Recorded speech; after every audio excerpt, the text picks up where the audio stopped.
नमस्कार, स्वागत है आपका टुडे ब्रेकिंग न्यूज के इस वीडियो में। दोस्तों, आज की इस वीडियो में जानेंगे आज की महत्वपूर्ण और ताजा खबरों के बारे में। तो दोस्तों, वीडियो में आगे बढ़े उससे पहले आपसे एक छोटी सी विनती करना चाहते हैं कि इस वीडियो को लाइक और शेयर जरूर कर दीजिएगा, साथ ही हमारे चैनल को भी सब्सक्राइब जरूर कर लीजिएगा। वहीं पर दोस्तों, वीडियो में आगे बढ़े उससे पहले आपके जनरल नॉलेज में वर्दी के लिए आपसे एक प्रश्न पूछना चाहते हैं। आज आपको कमेंट करके बताना है कि हमारे देश के प्रधानमंत्री नरेंद्र मोदी की माताश्री का क्या नाम है। जी हां, कमेंट करके उनकी मां का नाम आप जरूर बताइएगा। तो चलिए दोस्तों, बिना देरी के फटाफट से शुरू करते हैं आज की सभी बड़ी खबरों से। पहली खबर, दिल्ली के लाल किले पर हुई हिंसा को लेकर दिल्ली पुलिस ने जो चार्जशीट फाइल की है उसमें कहा गया है कि 26 जनवरी के दिन किसान लाल किले पर कब्जा कर उसे नया प्रदर्शन स्थल बनाना चाहते थे। दिल्ली पुलिस ने बीते दिनों लाल किला हिंसा मामले में चार्जशीट फाइल की थी। अब दिल्ली पुलिस के सूत्रों के हवाले से ये खबर आ रही है कि इस चार्जशीट में पुलिस ने कहा है कि पूर्व योजना के अनुसार किसान लाल किले में बड़ी संख्या में घुसे और घंटे इसके प्रांगण में रहे। किसानों ने इस काम के लिए 26 जनवरी की तारीख इसलिए चुनी ताकि वे मोदी सरकार को विश्वव्यापी तौर पर बदनाम कर सके। केंद्रीय स्वास्थ्य मंत्रालय ने गुरुवार को देश में कोरोना की स्थिति को लेकर अहम जानकारी दी है। मंत्रालय ने प्रेस वार्ता में कहा कि 24 राज्यों ने पिछले सप्ताह से सक्रिय मामलों में गिरावट दर्ज की गई है। स्वास्थ्य मंत्रालय के संयुक्त सचिव लव अग्रवाल ने कहा कि पिछले 24 घंटों में देश में 2,11,000 मामले दर्ज किए गए हैं। सक्रिय मामले 8.84% है। तो 10 मई को देश में 37,45,000 सक्रिय मामले थे, जो अब 24,19,000 रह गए हैं। कोरोना महामारी के खिलाफ लड़ाई में तीसरे हथियार के रूप में इस्तेमाल के लिए मंजूरी दी गई रूस की स्पुतनिक वी वैक्सीन जून के दूसरे हफ्ते से लोगों के लिए उपलब्ध होगी। यह जानकारी गुरुवार को अपोलो अस्पताल की तरफ से दी गई है। अपोलो अस्पताल के एग्जीक्यूटिव वाइस चेयरपर्सन शोभना कामिनी ने बताया कि भारत की तरफ से जिस तीसरी कोरोना वैक्सीन स्पुतनिक वी को इजाजत दी गई है वह जून के दूसरे हफ्ते में देश भर के अपोलो अस्पताल में मिलना शुरू हो जाएगी। बंगाल की खाड़ी में उठा चक्रवाती तूफान यास ने भारी तबाही मचाई है। यास के तांडव से सैकड़ों तटीय गांवों में पानी भर गया और लाखों घर उजड़ गए। इससे पश्चिमी बंगाल में 3 और उड़ीसा में 1 व्यक्ति की मौत भी हुई है। सिर्फ बंगाल में ही यास से 1 करोड़ लोग प्रभावित हुए हैं। लगातार बारिश से उड़ीसा बंगाल के कई जिले जलमग्न हैं। नदियों का जल स्तर बढ़ गया है और सैकड़ों तटबंध टूट गए हैं। राहत एवं बचाव दल लोगों को सुरक्षित बाहर निकालने में जुटे हुए हैं। वहीं प्रधानमंत्री नरेंद्र मोदी ओडिशा और पश्चिमी बंगाल में चक्रवात के प्रभाव की जानकारी के लिए शुक्रवार को दोनों राज्यों का दौरा करेंगी। केंद्र सरकार ने माइक्रो ब्लॉगिंग वेबसाइट ट्विटर पर निशाना साधते हुए कहा कि देश के नए आईटी नियमों पर उसका बयान दुनिया के सबसे बड़े लोकतंत्र को अपनी शर्तों पर चलाने का प्रयास है। सरकार ने कहा कि ट्विटर पर बयान पूरी तरह से दुर्भाग्यपूर्ण और आधारहीन है। अपने बयान से ट्विटर ने भारत की छवि को धूमिल करने की कोशिश की है और यह पूरी तरह से झूठ है।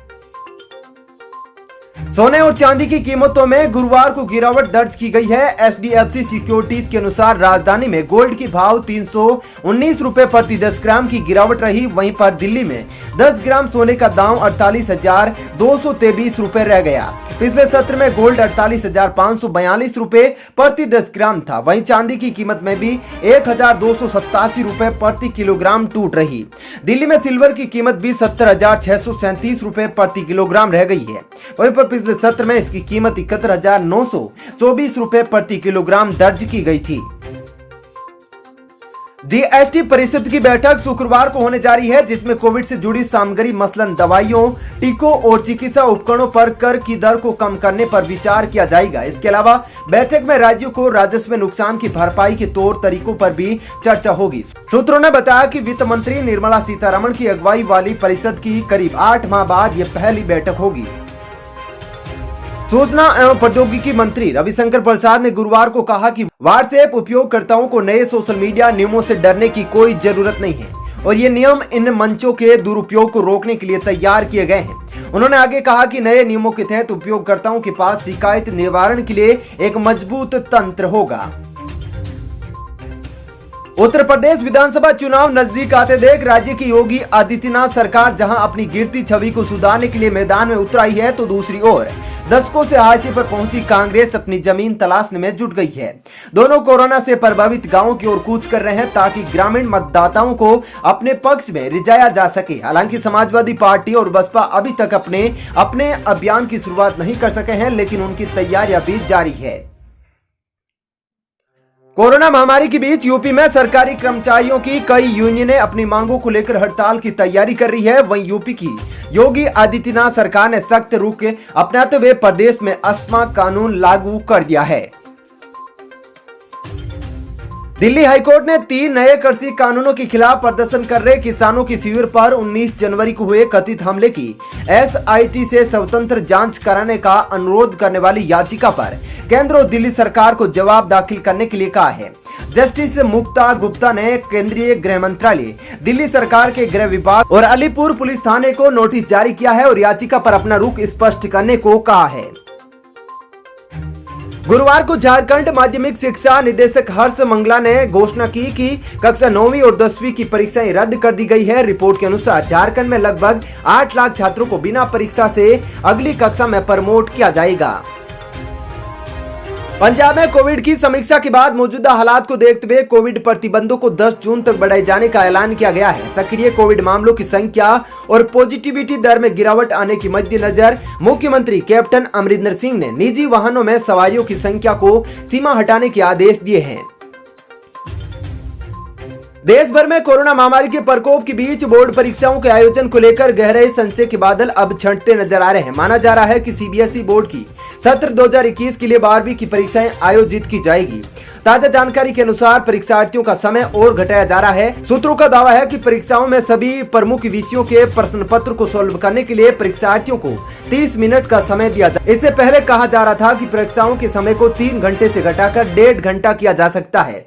परीक्षाओं को लेकर विस्तृत जानकारी 1 जून 2021 को केंद्रीय शिक्षा मंत्री डॉक्टर रमेश पोखरियाल निशंक के द्वारा साझा की गई है।